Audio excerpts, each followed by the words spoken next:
नमस्कार, मैं डॉक्टर करतार सिंह आज की इस कड़ी में आप सबका एक बार पुनः हार्दिक अभिनंदन करता हूं, हृदय से स्वागत करता हूं।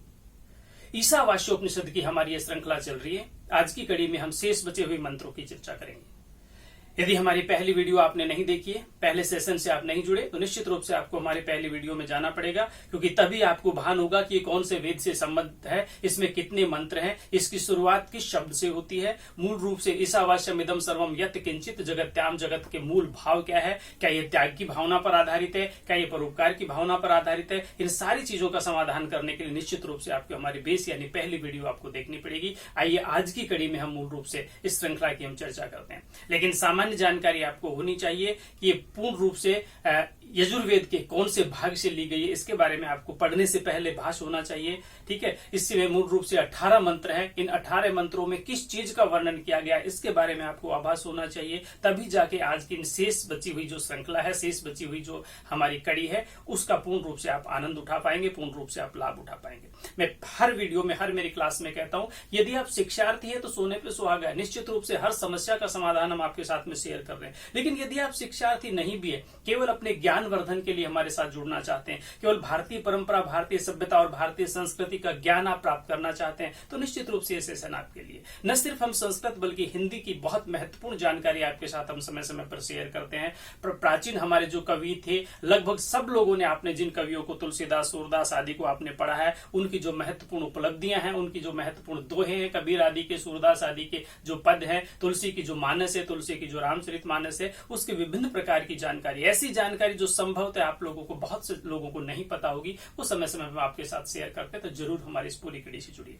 आइए आज में मूल रूप से हम मंत्रों की शुरुआत करते हैं। इससे पहले वाली क्लास में, इससे पहले वाली वीडियो में हमने कई बार, क्लास का नाम लेने से आपको लगता होगा कि ये तो पढ़ाई हो रही है, हमारी चीज नहीं है, चलो आगे बढ़ते हैं। ऐसा नहीं है। ठीक है, हर सेशन आपके लिए बहुत महत्वपूर्ण है। तो आज के सेशन में मूल रूप से हम चर्चा कर रहे हैं शेष बचे हुए मंत्रों की। मैंने कहा कि इससे नेक्स्ट, इससे पहले वाली जो हमारी क्लास या हमारा जो सेशन था, उसमें हमने 6 मंत्रों की व्याख्या की थी। आज 7वें मंत्र से हम प्रारंभ करते हैं। तो देखिए, मूल रूप से हम इसमें देखते हैं कि जो बहुत महत्वपूर्ण विषय, मैं कहता हूं कि बार बार आप इसको वाचन भी कीजिए। जब तक आप इसका वाचन नहीं करेंगे तब तक समस्याओं का समाधान नहीं हो पाएगा। तो आइए आज के इस अगले मंत्र को देखते हैं।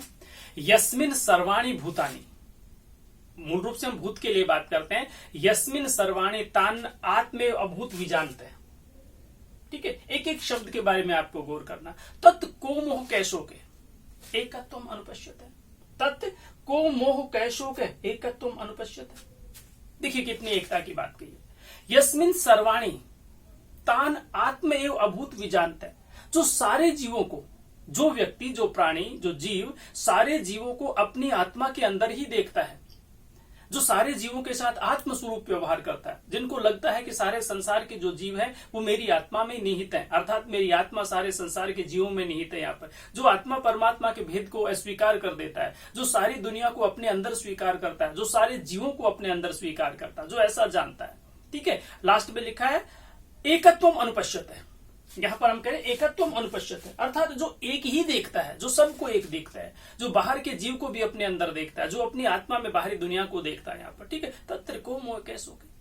फिर ऐसे व्यक्ति को, ऐसे प्राणी को किस बात का मोह और किस बात का शोक, अर्थात ऐसे व्यक्ति को न मोह हो सकता है, ऐसे व्यक्ति को न शोक हो सकता है। अब सवाल पैदा होता है कि कौन से व्यक्ति को मोह और शोक नहीं होता। न सिर्फ शिक्षार्थियों के लिए, बल्कि मैंने कहा कि आपके जीवन में काम आने वाली चीजें, ये तो निश्चित रूप से आपके जीवन में काम आने वाली चीज है। भाई आपको हर चीज पर देखना है कि हम शोक के कारण से दुखी है, हम मोह के कारण से दुखी है, हम अनायास ही उन बंधनों में बंधना चाहते हैं। ठीक है, जिनसे हमारा कोई लेना देना नहीं है, जो वस्तु हमारी नहीं है उसके बारे में जानकर के हम परेशान हो रहे हैं, जो चीज पड़ोसी के पास है उसके बारे में हम सोच रहे हैं कि भाई ये उसके पास क्यों, मेरे पास क्यों नहीं। अरे तुम्हारे पास जो है, ईश्वर ने तुम्हें दिया है, कम से कम उसके बारे में तो विचार कीजिए। तो यही बात बताइए कि जो एकत्वम अनुपश्यत, जो सारी दुनिया को, जो सारे जीवों को अपने अंदर ही देखता है, एक ही रूप में देखता है, तत्र को मोह कैशोके। फिर ऐसे मनुष्य को मोह और शोक नहीं होता। तो सवाल पैदा होता है, कैसे मनुष्य को मोह और शोक नहीं होता? जो एकाकार का भाव रखता है, जो एक ही आंख से सबको देखता है, जो सबको एक ही दृष्टि से देखता है, ऐसे मनुष्य को शोक और मोह किसी भी प्रकार से नहीं हो सकता। नेक्स्ट, थोड़ा सा कठिन श्लोक है, एक बार इसका चिंतन कर लीजिए और उसके बाद फिर आप इसको देखते रहिए, अच्छी तरह से भली भांति आप इसके बारे में चिंतन कीजिए। देखिए, मैंने कहा कि आप इसको एक एक बार देखना, आपको ये देखना है मूल रूप से। स प्रेगात इच्छुक्रम अकायम अवर्णम इसके सामने कई बार हमें दिखाई नहीं देता, कई जो नए शिक्षार्थी होते हैं वो सवाल करते हैं कि साहब आप इसमें ए तो है ही नहीं। आप इस लेवल पर जब आप पहुंच जाते हैं तो आपको पता है कि वहां पर अगर अ और अ मिलकर के आ हो रहा है, अक सवर्ण दीर्घ दीर्घ हो रहा है, तो आपको उसमें आकार देखना है। अन्यथा अस्नाविरम शुद्ध रूप से, शुद्धम अपाप विद्धम, एक एक शब्द को देखिए। कबीर मनीषी परिभू स्वंभू, ठीक है, कबीर मनीषी परिभू स्वंभू, बहुत इंपॉर्टेंट पंक्ति है, बार बार सवाल पूछा जा सकता है। यदि संवाद भी नहीं पूछा जाएगा, यदि व्याख्या भी नहीं पूछी जाएगी, यदि इसका अर्थ भी नहीं पूछा जाएगा, तो कम से कम पंक्ति तो पूछी जाएगी, कबीर मनीषु परिभू स्वंभू। ठीक है, कबीर मनीषी परिभू स्वंभू कहां से लिया गया है, कौन सी उपनिषद का पाठ है, किस उपनिषद का पाठ है, विभिन्न प्रकार के सवाल पूछे जा सकते हैं। यथा तत्थो अर्थान व्यद्धात शाश्वतिब समा, अर्थात मूल रूप से इसमें पूछा गया है कि जो परमात्मा है, जो परम पिता परमेश्वर है, जो ईश्वर है, जो परमात्मा है, वो तो सारे संसार में व्याप्त है। पर्याग इच्छुक परि आवरण यानी चारों तरफ का आवरण की हम बात करते हैं, वो तो सारे संसार में व्याप्त है, वो तो कण कण में व्याप्त है। ठीक है, वो परिभू है, मतलब जो विभिन्न प्रकार के सारे के सारे बंधनों से जो आजाद हो जाता है, हम उसको परिभू कहते हैं। स्वयंभू जो अपने आप उत्पन्न होता है, हम कहते हैं कि वो स्वयंभू शिवलिंग है। वो स्वयंभू इसलिए होता है क्योंकि वो अपने आप प्रकट होता है। ठीक है, तो ये सारी चीजें ऊपर बताई गई है कि जो परमात्मा है वो सारे संसार में कहीं न कहीं व्याप्त है। वो अकायम है, अर्थात उसका कोई शरीर नहीं है। ठीक है, वो अवृणम, अर्थात उस पर किसी प्रकार का कोई घाव, वर्ण का शाब्दिक अर्थ घाव होता है, वर्ण में नीचे लगा हुआ, ऊपर री भी नहीं है, ऊपर भी नहीं है।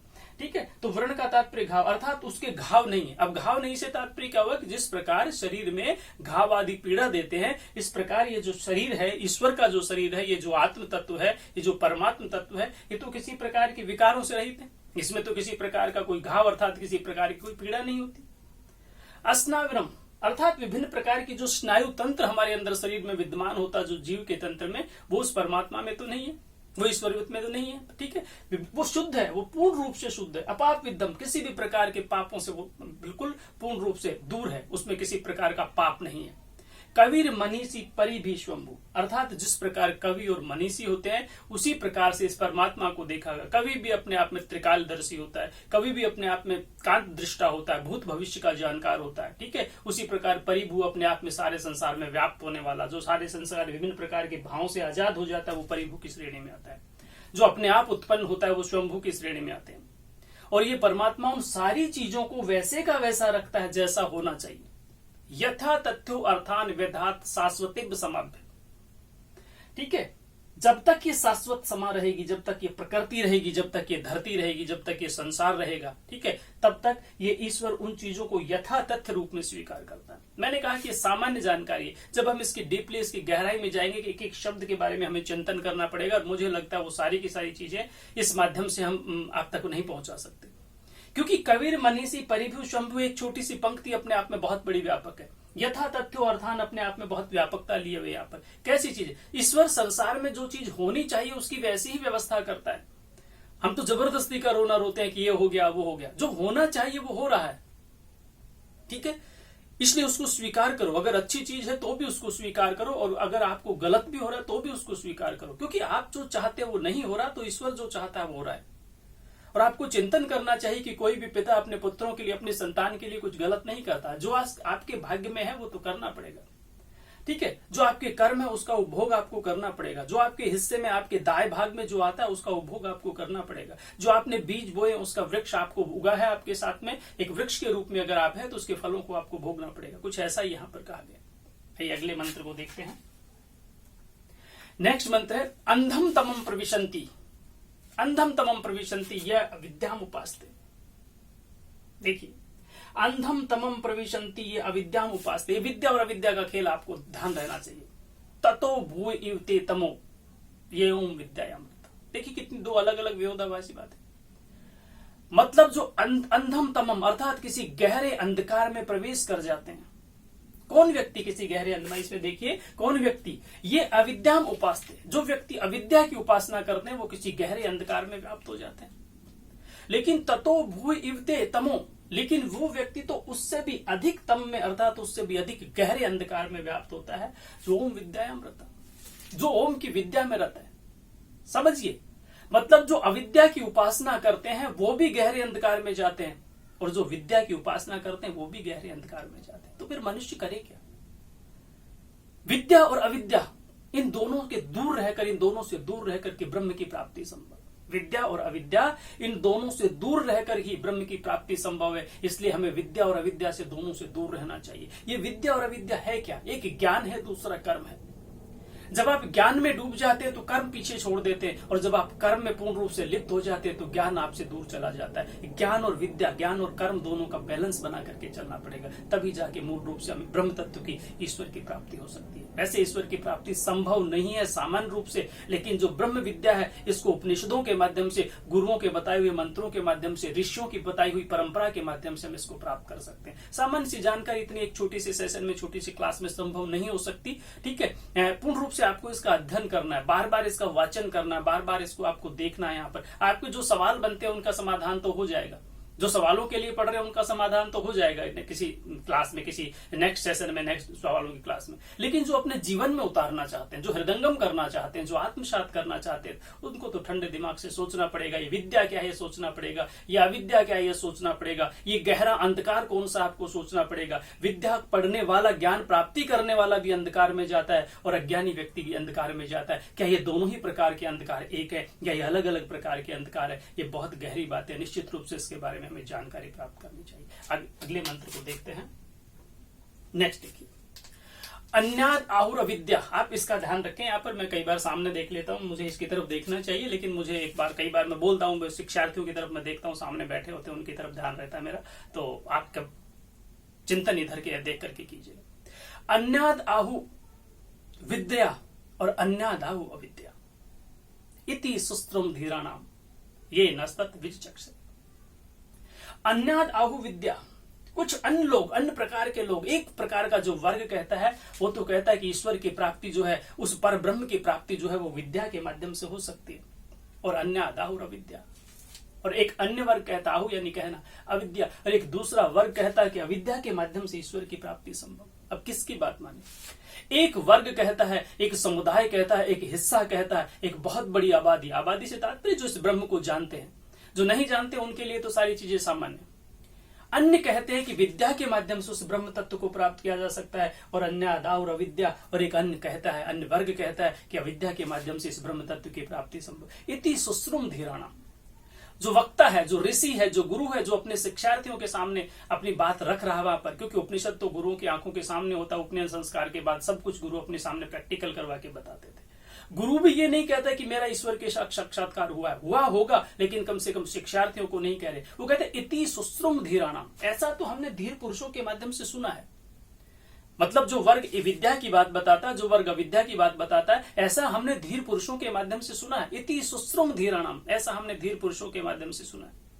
ये नस्तत विचक्षरे, ये ऐसे विद्वान हैं जिन्होंने विलक्षण रूप से इसको देखा है, जिन्होंने अपने ज्ञान चक्षुओं से इसका अनुभव किया है। अर्थात उन लोगों से हमने सुना है जिन लोगों ने अध्ययन किया था, जिन लोगों ने चिंतन किया था, जिन लोगों ने मनन किया था, जिन लोगों ने ध्यान किया था, जिन लोगों ने निधिध्यासन किया था।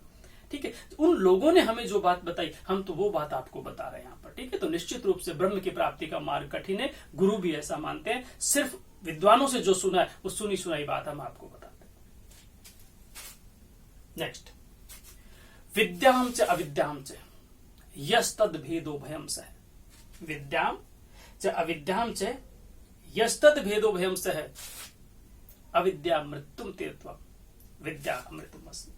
कितनी महत्वपूर्ण बात है। अविद्या मृत्युम तीर्थवा विद्या अमृतम अस्मि। सवाल पूछा जाएगा, विद्या अमृतम अस्मि, विभिन्न प्रकार के कई बार स्लोगन आपने देखा होगा इस तरह का, विद्या अमृतम अस्मि कहां से लिया गया? ठीक है, कबीर मनीषी परिभू स्वंभू कहां से लिया गया? ठीक है, कई तरह के सवाल हमारे स्लोगन होते हैं, हर डिपार्टमेंट के हमारे अलग स्लोगन है। ठीक है, सत्यम वद धर्मम च, विभिन्न प्रकार से आपने देखा होगा। अहर निस सेवा महे, दूरसंचार के डब्बे के ऊपर आपने देखा होगा, टेलीफोन बॉक्स जो गुजरे जमाने में होते थे उसके ऊपर लिखा होगा अहर निस सेवा महे। सत्यम शिवम सुंदरम कभी डीडी देखा होगा, डीडी 1 आपने देखा होगा।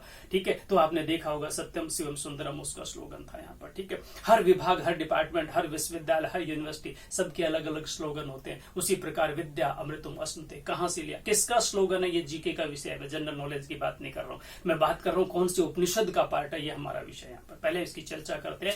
विद्याम च अविद्याम च यस्तद भेदो भयम से, मतलब विद्या को और अविद्या को, जो दोनों को साथ लेकर के चलता है, मतलब जो ज्ञान को और जो कर्म को दोनों को साथ लेकर के चलता है, जो थ्योरी को और प्रैक्टिकल को दोनों को साथ लेकर के चलता है, निश्चित रूप से उस व्यक्ति को ब्रह्म की प्राप्ति होती है। क्योंकि अविद्या मृत्युम तीर्थवा, क्योंकि अविद्या के माध्यम से वो मृत्यु को तैर जाता है। ठीक है, अभी अब सवाल पैदा हो कि अविद्या के माध्यम से मृत्यु को तैरेगा यहाँ पर, लेकिन मैंने कहा कि बहुत गंभीर विषय, ये सोचना पड़ेगा कि व्यक्ति का जीवन कब साक्षात मतलब सफल होता है। क्या उसको मोक्ष की प्राप्ति हो जाती है तब उसका जीवन सफल होता है, या फिर इस संसार में दर दर की ठोकरें खाता और भटकता रहे और मांगता रहे मुझे ये नहीं मिला तुझे ये मिल गया, यहाँ पर क्या उससे जीवन सफल होता है। ये बहुत गंभीर विषय ऋषियों के द्वारा मनीषियों के द्वारा सोची हुई बात है यहाँ पर। तो ये गया अविद्या मृत्युम तीर्थवा, अविद्या के माध्यम से मृत्यु को पार किया जा सकता है, मृत्यु को तैरा जा सकता है, यानी मोक्ष की प्राप्ति की जा सकती है, हम यूं भी कह सकते हैं। और विद्या अमृतम अस्मृते, और विद्या के माध्यम से अमरता की प्राप्ति हो सकती है। तो सवाल पैदा होता है कि किसके माध्यम से अमरता की प्राप्ति होगी, किसके माध्यम से मृत्यु को तैर जाएंगे। दोनों के माध्यम से हम इसका सवाल का जवाब दे सकते हैं। नेक्स्ट में हम देखते हैं अंधम तमम प्रविशंति ये असंभूतिम उपास्ते, अंधम तमम प्रविशंति ये असंभूतिम उपास्ते ततो भू इव ते तमो ये ओम संभूतामृता। वही चीज पहले वाली बात, विद्या और अविद्या की बात बताई। अंधम तमम प्रविशंति ये असंभूतिम उपास्ते, जो असंभूति की उपासना करते हैं। ठीक है, जो अब सवाल पैदा होता है कि असंभूति क्या होता है। हमने कहा कि बहुत गहरे बहुत गंभीर विषय होते हैं, इनके बारे में आपको चिंतन करना चाहिए, सोचना चाहिए, गुरुओं से सवाल करना चाहिए। जो लैंग्वेज ऐसी होती है कि हम इस विषय को नहीं जानते, असंभूति क्या होती है, संभूति क्या होती है, तो थोड़ा सा उसके बारे में चिंतन करना चाहिए। जो सामान्य जानकारी वो हम आपको यहाँ पर दे रहे, केवल सामान्य जानकारी यहाँ पर हम दे रहे हैं, क्योंकि हमने बताया कि पूरी जिस तरह से कक्षा होती है, जिस तरह से 6 महीने के लिए लगातार हमारा जो कोर्स चलता है, एक एक शब्द का अर्थ बताया जाता है, वो सारी की सारी चीजें तो इन माध्यमों से पूरी नहीं पाती यहाँ पर। फिर भी हम प्रयास करते हैं कि जो सामान्य जानकारी आपको चाहिए वो सारी की सारी हम आपको देने की कोशिश करते हैं। अंधम तमम प्रविशंति ये असंभूति उपासते, जो असंभूति की उपासना करते हैं। ठीक है, जो इस जड़ संसार से चिपके रहते हैं, जो मोहमाया के बंधनों में बड़े रहते हैं यहाँ पर पूर्ण रूप से। ठीक है, जो उनमें लिपटे रहते हैं पूर्ण रूप से, ऐसी व्यवस्था की गई है। तो अंधम तमम प्रविशंति, ऐसे व्यक्ति तो अंतम में अर्थात किसी गहरे अंधकार में प्रवेश करते हैं। लेकिन ततो भूयतम, लेकिन वे व्यक्ति तो उससे भी अधिक गहरे अंधकार में चले जाते हैं। ये ओम संभूतम, जो पूर्ण रूप से संभूति में रत रहते हैं। मतलब हमने ऊपर भी कहा, ऊपर भी हमने कहा कि विद्या और अविद्या दोनों का बैलेंस बना करके चलना पड़ेगा। यहां भी हम यही कहते हैं कि संभूति और असंभूति दोनों को हमें साथ लेकर के चलना पड़ेगा। इस संसार की जो जड़ता है, उस जड़ संसार में भी हमें अपना जीवन व्याप्त करना पड़ेगा, हमें ज्ञान भी रखना पड़ेगा, हमें कर्म भी रखना पड़ेगा। इन सारी चीजों को हमें साथ लेकर के चलना पड़ेगा। मूल रूप से हम जिस विषय की चर्चा कर रहे हैं वो विषय हमारा प्रश्नों को लेकर नहीं होना चाहिए, वो विषय हमारा विषय की गंभीरता को लेकर के होना चाहिए कि जो हम ईशावास्योपनिषद पढ़ रहे हैं, जो हम ईशोपनिषद पढ़ रहे हैं, इस उपनिषद का ब्रह्म तत्व क्या है, इस उपनिषद का प्राण तत्व क्या है, इस उपनिषद की मूल रूप से विषय वस्तु क्या है, इसका कथानक क्या है, इसका सार तत्व क्या है। केवल ब्रह्म की प्राप्ति, और वो ब्रह्म की प्राप्ति के अलग अलग उपाय बताए गए, वो ब्रह्म की प्राप्ति के अलग अलग तरीके बताए गए, माध्यम बताए गए, किस माध्यम से हम ब्रह्म की प्राप्ति कर सकते हैं। तो मैंने कहा कि आप पूरी हमारी श्रृंखला के साथ एक बार जुड़ने का प्रयास कीजिए। प्रारंभिक हमारी वीडियो देखिए, पार्ट 1 हमारा देखिए, पार्ट 2 आप हमारा देखिए, और मुझे लगता है कि शायद ये हमारा पार्ट 3 हो सकता है, जहां तक मुझे पूर्ण, अगर मैं सही हूं तो तीसरा पार्ट आप ये देख रहे हैं। इसके बाद जो है पूर्ण रूप से हम अगले पार्ट की हम चर्चा करेंगे, क्योंकि कुल 18 जो हमारे मंत्र, 18 मंत्रों की हमारी पूरी की पूरी हम सिद्धि करने की कोशिश करेंगे।